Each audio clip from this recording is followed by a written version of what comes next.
Chapter 15. The Narrative.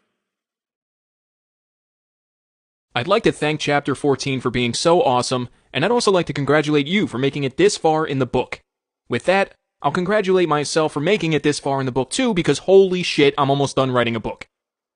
Some of what we've plunged into can feel like a meteor shower raining on the beliefs programmed into us by the narrative, which is a good thing because those programmed beliefs have a goal of stealing personal power and keeping humanity blind from the truth of what we are, so we can be used for corporate resolution. If human beings knew how powerful we are and what we're really capable of, the narrative would lose all of the strength it has over us because we'd be using our own power to grow individually and communally, and would not be giving it away to narrative causes that have to be sold to us while in an unconscious state of being. If you have noticed a common theme amongst ways to transcend anxiety, fear, worry, or whatever the sensations in your body happen to be at the time, whether you're in meditation or fully awake, sitting through withdrawals, and challenging who your personality tells you are, then you're paying attention perfectly. If you haven't, it's to sit there and be quiet. Simple.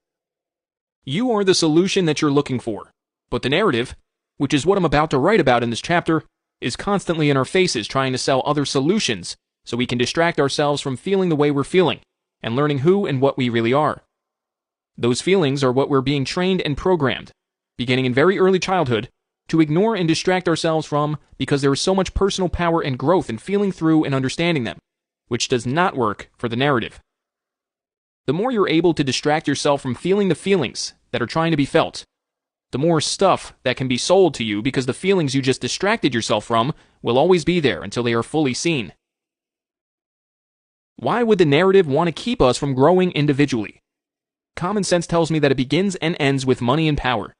If we're able to keep our individual power, then it is almost impossible to sell fear, worry, and scarcity through many media sources owned by only a very few people. So the narrative loses its power over humanity like we discussed in Chapter 13. To level up this thought, if we as individuals are keeping and using our growing and evolving power for our own truths, lives, and purposes, and then come together for common humanitarian goals, they would be so easily and purposefully achieved. There would be no use for the narrative to even exist in its current form, because we wouldn't be spending so much of our time trying to extend our reach to please what the narrative is trying to dictate and actually focus on what we need as human beings in sustainable communities. Why are some of these sentences so long? The narrative is the part of our lives that we might not recognize when we're catering to it very often, because it's generally the loudest and most replenished, continuous running voice in our heads. It's also doing the most amount of programming of who we think we are when we're unconscious and engaged with it. Only when we step away for a while does the narrative begin to lose its ability to program, because it's no longer systematically telling us what we need to fit in, or be one of the choices it gives us. In another shorter sentence, it's not telling us what to think anymore. It's basically the biggest bullshit machine feeding our small bullshit machines, and it's helping to choose from more nonsensical obstacles and barriers to place in front of us for the purpose of being a system that's designed to fail for the majority and serve only a few abundantly. We never have to look far to see, hear, or even be in the narrative bullshit machine, because it's programming the majority to program the rest of the majority, like our parents, family, friends, teachers, co-workers, etc. Most of the time, we don't even know it's happening, because it uses the people we trust who are unconsciously in the narrative to do its programming, which means we're also programming other people to follow the narrative without our knowledge. Why don't most of us see it? Not many people know what to look for, or that there is anything to look for. We have to wake up, be aware, and search for it, like Neo did in The Matrix. Neo? Neo first. Nah. The narrative schools us and teaches our teachers to teach us what it wants us to learn and what perspectives to see through, so we can accomplish what it wants us to accomplish for its purpose, rather than guide us to develop our creativity, individuality, and connection to ourselves, others, and this planet. It says, "What do you want to be when you grow up?" And then proceeds to be condescending on how stupid that is, and goes on to tell us that's not the real world. The narrative tells us that if we follow our dreams, nothing will get done, so it fills our lives with red tape to keep us on path to fulfill its corporate and monetary schemes. It tells us its version of what's going on in the world through news and media, and then suggests to us how to live in our most fearful state based on the stories it's telling us. It tells us what facts we're supposed to believe, and also decides for us what history or science is valid and what isn't. It decides, not agrees. It's working as hard as it can to do our thinking for us. How generous. Like when it suppressed so much of the technology invented by Nikola Tesla, and confiscated his work when he died, and then sold us a different story in class and school by the teachers we were told to trust, that Thomas Edison, who also stole Tesla's inventions, only when he was alive, should be credited for so much of our technology. How did they do this? They never taught anybody about Tesla or his inventions, they just left him out of what they taught. Now, imagine that happening in medical schools, because it does. The pharmaceutical industry is the biggest influence in what our doctors learn. Scary, I know. Look back and you'll see that many of the historical stories we learned in school have changed. Even Christopher Columbus used to be a hero. Now he's a dickhead. The accuracy of most information is usually unimportant in itself, but when it comes to light, that accuracy is intentionally suppressed to fulfill other agendas. It exposes the narrative for its deception, and forces us to question whose purposes and callings we've been following. It also makes me wonder how many times technology and ideas have been suppressed around the planet over the years, and where we really are as a species. Another point to consider is that if the narrative lied to a bunch of teachers, so they would teach a bunch of 8-year-olds fake history about the greatest inventor in modern history, until he died, what else is bullshit? We're also told that we don't learn much after our college years, but have you ever stopped to do your own thinking about that? What happens in school? We learn what they teach us. What happens when we watch TV? We are still learning what they're teaching us. Only now we get to relax and drink beer while we're learning from 24/7 news channels, reality shows, sports drama, sitcoms, pharmaceutical commercials, and your favorite hand-picked, agenda-wielding comedians on late-night television who happens to be interviewing the actor or actress you've been programmed to wish you were. Because the narrative planted a belief that that person, or the life they're living, is better than you and yours. And if you're thinking, I'm just entertaining myself, remember that even when we think there is no real information coming through but our guard is down, we're much more open to suggestive learning, and how they want people to think is the thing that is usually being taught. You're just unaware that you're learning anything. Everything we do comes with responsibility, especially watching TV. In some cases, they're teaching us who the authority to follow is, and what the consequences will be if that supposed authority is not followed. This doesn't mean that authority figures will be breathing down our necks 24/7. They don't have to. What this does mean is that the thing you're watching is strengthening the already there authority figure in your head, so you'll breathe down your own neck, which will help you to help protect others from also thinking for themselves. That's the level of anxiety the narrative wants the majority to function at. Go watch Cops and see how you feel for an easy experiment, and to see if there is any truth in what I just typed. It's so automatic that we don't even notice the level of tolerance for each other dwindling year after year. Most people are too busy unconsciously complaining to stop and even think about what there is to complain about. We don't realize that the complaints are being sourced by our televisions, phones, radios, and the people we surround ourselves with that complain about the same crap that we're complaining about all the time. What about the narrative and racism? I'll go far into my truth to tell you that when I was a kid, part of me had the notion that black people were actually people to fear, because I had seen so much of the scary narrative on the news and in movies. Here's a no bullshit actual thought I remembered from that narrative in my childhood. Oh my God, what are they going to do to me? Why do they want to hurt everyone? I was afraid of human beings that I had never met. That is not something that people are born with. That shit is taught, and it is meant to be learned. If you want to feel a good feeling, feel through the racist fears you were taught if you were taught them, and cry that fucking shit out. The only thing that separates us is fear, and crying our fears out rather than carrying them and using them for anger will stop the racism ripples in consciousness. Soon, as a collective, we will no longer be able to be sold the racist rage and hate invoking lies that the narrative loves to push. My take is that we are all family, and nobody has done nothing wrong. We've simply learned what we've been taught, and what we've been taught is separation and fear. And this book is part of being the change for that. It doesn't matter what color you are or what culture you're from to me. Love right now is the answer to racism in my opinion, because in love, fear does not exist. It's my choice to experience life and people as they are, and not what the narrative taught me about them. You see me, come hug me, and we'll cry together. Then we'll laugh together and create the new narrative. That's power. That's human. Have you ever had a friendship end in resentment after having an argument about not hating the same thing anymore? Or because you found out that your friend likes something that you hate, or vice versa? WTF? If you haven't, that's okay. I just want to illustrate one way that the narrative can separate people. It gives us an identity within itself about who we think we are and what we like. And then we end up resisting the people that don't meet our surface identity of the things we like, or the person we voted for. You and I both know that anything can happen in relationships, and I now believe that every argument is growth, but the narrative is even busy keeping us busy from realizing we're growing when conflict arises. It just tells us to go find people that agree with what we think is our identity, instead of facing the uncomfortability of disagreement. Say a friendship does end, and you're left holding what feels like a bag of hate and resentment for another person you used to love dearly. Well, instead of using these emotions to feel through, grow and learn who you are from them, the narrative is there with a brand new car with low payments, so you don't actually have to feel through any real pain. You can just drive over the place in your soul that you buried it in with your new wheels. Maybe a new car isn't your thing, but a new prescription is. Or that new beer in the commercial where everyone is having so much fun and probably having lots of drunken sex. It's all there to keep selling us more and more and more and more, and the more we use those solutions, the more we're giving our power away to the narrative.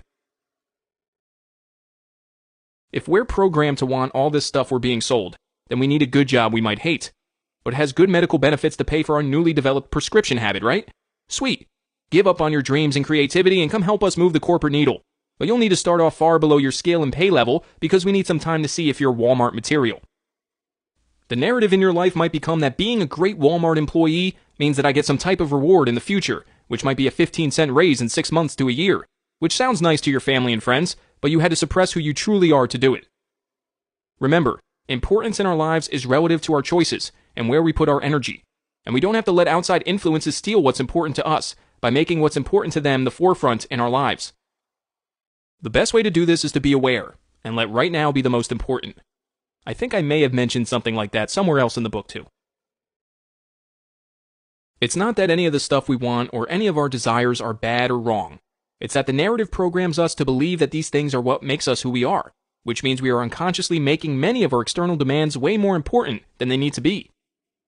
As I've said, which does not make it true, a few different ways and times in this book, it makes it harder to see ourselves for who we really are when we're always searching for an external fix for internal emotions and sensations. The narrative helps jolt these sensations in our bodies, so we're more likely to make impulse decisions on health choices, food, purchasing, career, who you vote for, laws that take our rights away, relationships, almost everything. An impulse decision is usually a quick fix for a sensation in the body, and it's generally some type of band-aid action or purchase that will need to be repeated when the sensation shows up again. See why knowing and mastering the sensations that show up in our bodies are so important? Have you ever not known you needed something until someone told you that you needed it? And then after you bought it, you used it 2.5 times and then put it away until you pulled it out to sell it in a garage sale. Me neither, but some people have. Just wanted to point that out. But, have you ever seen a service or product advertised and then immediately felt bad because you couldn't afford it or thought the thing was too good for you? The infinite, powerful, and beautiful, conscious human being. Me too. It's easy to identify with feeling like we're not good enough when the narrative keeps telling us that we're not good enough because we don't have all the things we want or because we don't have better things than our neighbors. Keep up with the Joneses so you can distract yourself from seeing yourself so you can buy more stuff when you feel bad again because you distracted yourself with the other stuff we sold to you in the first place. Living in the narrative is like living in a hamster wheel, if we're unconscious to it. It's the ultimate enabler for all of our destructive patterns and behaviors because it has so much stuff. There is and always will be great value in who we are in the narrative, but never at the level of who we really are in silence. Silence is what keeps the narrative healthy and sane, because it keeps us healthy and sane individually, which allows us to realize when the narrative is sick. Look around the mental construct of the world in your mind right now, and be honest with yourself when you ask this question.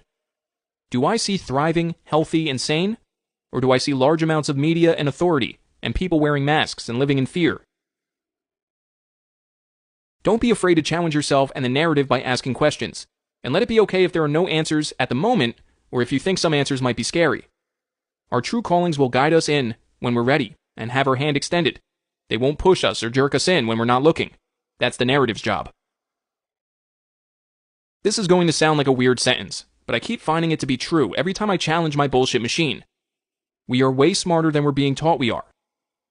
If you're thinking, how can that possibly work? You're asking the right questions. Smart is in the eye of the beholder. There's a difference between someone teaching us how smart we can be and us learning how smart we actually are on our own. If someone is teaching information based on the agenda they want someone else to follow, then the person or people learning would be smart for retaining the information they were given.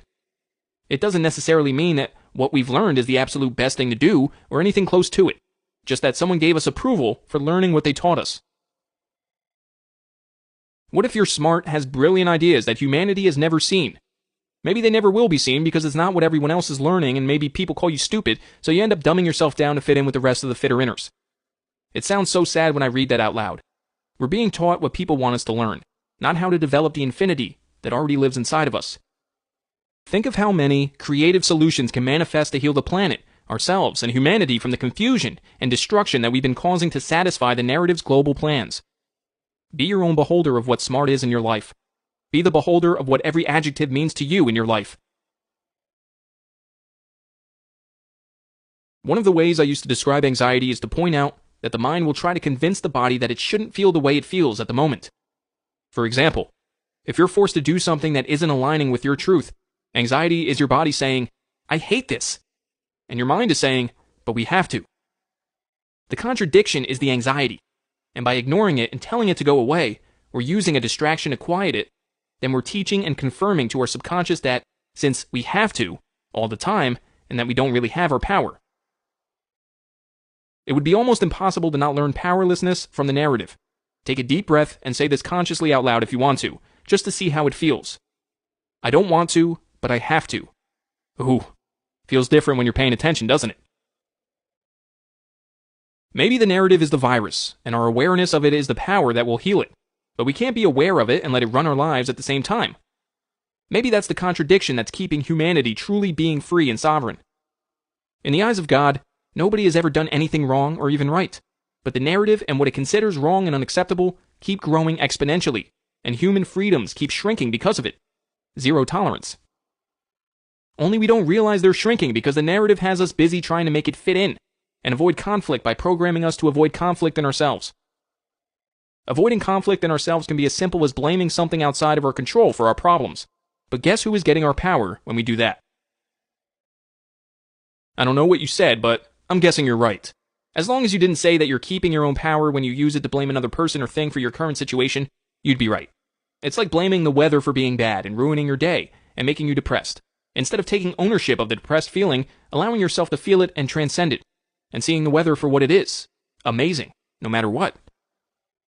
How different would we look at the weather if we saw the beauty of our planet expressing itself, instead of looking through the lens of what we heard the chubby weatherman say? "It's gonna be a brutal one out there today. It's so cold you'll hate your life. Protect yourself in every way possible." The narrative even influences how we should feel about the weather, which can subconsciously influence our entire day or longer. I'm not saying to abandon the weatherman, or any of our information sources like science, school, and healthcare, or the narrative completely. Nor do I think that you think I'm saying that. We've been through a lot already and the book is almost done, so I hope you have an idea of where I'm coming from by now. What I am saying is that we all have the opportunity to sit down, in silence, and reflect upon and evaluate what we're allowing into our lives. The true to us importance of it, and whether we believe it's good for us or not, without any outside influence. When we truly start thinking for ourselves, we bring our true infinite power to influence the narrative, and create one that works for all of us as individuals, and the whole of humanity. Before we finish, I want to remind you one more time that my opinions are more opinions in an ocean of opinions, and just because I type them and you read them, doesn't make any of them true. If I have any expectation set in my own mind about this book, it's that you question everything you've read. Our power lies in our own original thoughts, because they inspire us to take our own original actions. Like in the case of me writing this book. When you hear the voice say, "I can never do that," question it and listen. Sit in silence and you'll hear the collective narrative colluding with the bullshit machine, giving you reason after reason as to why you should stay small and in the delusion of fear. You already know that you have the infinite tools and ability to transcend these lies. And like I said in the beginning, I wrote this to remind us of that. It's up to us individually to do the transcending. I want one thing. Actually, I want many things, but for the purpose of what I'm about to relay in this sentence, I'll say I want one thing. I want you to have and keep your power, because I'm sure as shit keeping mine. I look at it like this. If I have all of my power, and you have all of your power, and we can get together and use all of our infinite God power for the good and fairness of humanity, then that's a fucking world worth creating. And great reason for me to want you to have your power. I see a world filled with love and prosperity that already exists right under the narrative, and I want to expose the beauty of it, and answers in it for me and my son, and you and your children, so we can build better from truth and sovereignty. All it takes is to transcend what we think we are and be willing to learn and create from a place of infinite possibility, because that's what we really are. Like I said, it's a practice. I'll start with me. From the whole of my being and existence, thank you for allowing me to share this leg of my journey with you.